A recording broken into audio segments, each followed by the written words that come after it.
Hello, I just want to welcome you and your son or daughter to my forensics class. I'm Mrs. Story, and I am very excited about our new school year. So, I put together a little Google slideshow to kind of run you through some things that I thought you might want to know about me and the class. And so, first of all, I just really want you to know that I love teaching. I thoroughly enjoy being around young people and working with them. So, I promise I will take really good care of your child. I'm interested in both their emotional needs and their academic needs. So hopefully, we'll have a wonderful year together. I also am very proud of the fact that I married my high school sweetheart. His name is Doug, and we've been married for 36 years. We have two children, Jessica and Dan, three cats, all of whom are strays that adopted us. And my favorite hobby is boating with my husband. We do that on the weekends. It's kind of like camping out. And so I've got pictures of my children and my husband and my boat to show you, and my cats. So here's Doug. Here are our three cats.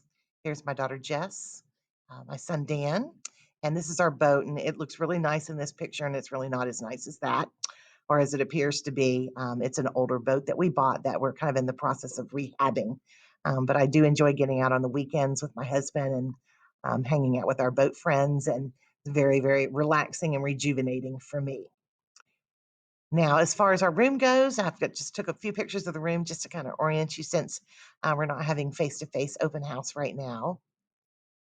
And you might be interested in maybe getting out relatively soon and getting the supplies that your child needs for my class. And the supplies are very, very minimal. Obviously, they need a facial mask, they'll need that for the entire day. They will need some type of a notebook, and it does not have to be an expensive notebook. It can even be a little pocket folder with brads, but something in which just to keep their science materials only. Obviously, something with which to write, and then this is kind of a new request because in the past I've always had class sets of markers and colored pencils, so there was no need to buy them. But with the pandemic and the way things have had to have changed now with touch points, your student will not be able to share markers and pencils from my class sets. So they'll need their own supply. And that won't be something immediate, but it will be something they will need down the road in class and maybe even as homework if an activity is sent home that requires coloring. How will I be grading? I take a variety of different grades from a variety of different activities. I do use a point system, so some activities will be weighted more heavily than others. For instance, tests will have more of a point value than will, let's say, a classwork or homework activity. One other thing that I wanted to mention that may need to be kind of adjusted a little bit this year with our new learning environment is in the past, I've always given homework half credit if it is late. And the reason why I do that is because I grade relatively quickly and give things back. And that then minimizes just students copying homework from each other that's already been graded and corrected and then turning that in. Plus, I think it's important that they learn that things have to be done often at a certain particular time. So I may need to adjust and be a little more flexible with that, and I will. I try to be very, very fair, but let's try to get things in on time. So I will communicate that with the students on the first day. And I think that's important that you know that as well, that timeliness is something that is important in my room. We will also be doing different lab activities and projects, hopefully. The science department is still trying to work that out with now new mandates on touching particular items. But forensics is very, very lab based. So I want to try to do as many lab activities as I can with your child. And then obviously I'll be giving tests. And so one of the things that I think is important that you could help me do at home is to regularly, if your child needs it, and you know your child well, and some need more monitoring than others, but if you could check Schoology periodically and just make sure your child's on the right track and is achieving the grade that you expect of them. So, Schoology is available to all. There is a code that you will need to set up your Schoology account. If you are missing that code, don't have the code, you can call Amanda Graff at our high school, and she'll have the code for you. Classroom rules are pretty simplistic. Be on time, bring the necessary materials, not be disruptive, treat each other well. Let me go back up to the number two, the supplies, and just make a little note for you about the computers. Your student has their own computer now, or will soon if they're a senior. And that computer needs to be charged and brought to class every single day. Um, Almost all activities that we will be doing will be on the computer. There may be a paper and pencil backup, but the initial attempt will be to try to do it on the computer. And so if your student doesn't bring their computer, they will not be able to access that activity as easily. And so that is just imperative that they bring that computer every single day. We don't have any computers to loan out. I no longer have a computer card in my room.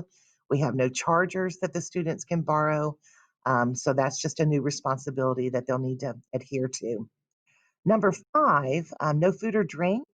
The reason why I have that is because my classroom is my lab space, and it's obviously a safety issue if there's food or drink in a lab. So if your child has a particular need, a health concern where they need food or drink, I really try to be very flexible and fair. So we'll work something out with that. But in general, no food or drink in my room. And then this last little rule is kind of very, very important to me. I don't like cell phones out in the room without permission. There will be times when we might use the cell phone for an activity, but in general, everything will be done on the computer. And I find that the cell phones are very distracting to your child. So there's a cell phone policy in the student handbook that's been developed within the last couple of years. But I just wanted to point out the first two things that will happen because that's normally about as far as it goes in my room.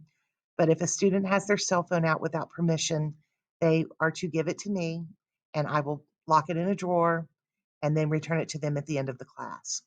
That's the first offense. Second offense, if they have the cell phone out, the cell phone needs to be given to me, and then I am expected to give it to an administrator. And so I just wanted you and your child to know, and I'll communicate all of this with them on the first day, but to know that cell phones are not something that I want out in my room, again, without permission. They can always ask for permission, and I'm pretty understanding about that. As far as what we're going to cover in Forensics 2, we'll cover blood, DNA testing, toxicology, which is the study of poisons, forensics pathology and entomology, which is really all about death, determining the cause of death, the time of death, etc. Ballistics, which guns and ammunition, and then criminal profiling, forensic psychology, where your student will investigate a serial killer, which is one of the favorite things that the students really seem to enjoy doing. And then this is going to come home to you on paper. But because there are some things that are graphic, blood spatter, um, there's even a possibility that we'll watch a video of an autopsy. I want to make sure that you consent to that. So there's a form, a letter basically that your child will be bringing home probably on the first day of school that will need to be signed and returned to me so that they can participate in these very activities. And so it's really nothing worse than they would see on TV. Mrs. Herzog, who's also teaching forensics too, and I just felt that it was important that we actually get consent from you. And then the last thing that you need to know is I work really hard and kind of pride myself on maintaining good relationships with both my students and my parents. So if you ever have any questions or any concerns about your child, feel free to contact me. The preferred way probably is through email, but you can also call my school phone number. So all that information is there. You can Schoology message me. And then we have a system, remind.com, that allows us to text each other. So that will be in operation as well. So again, if you have ever any questions or concerns, please, please do not hesitate to contact me. So a lot more to tell you, obviously, but I didn't want to overwhelm you with a video. And so I think that's about all that's the most important information that I need to get out to you at this particular time. So again, I'm looking forward to working with your child.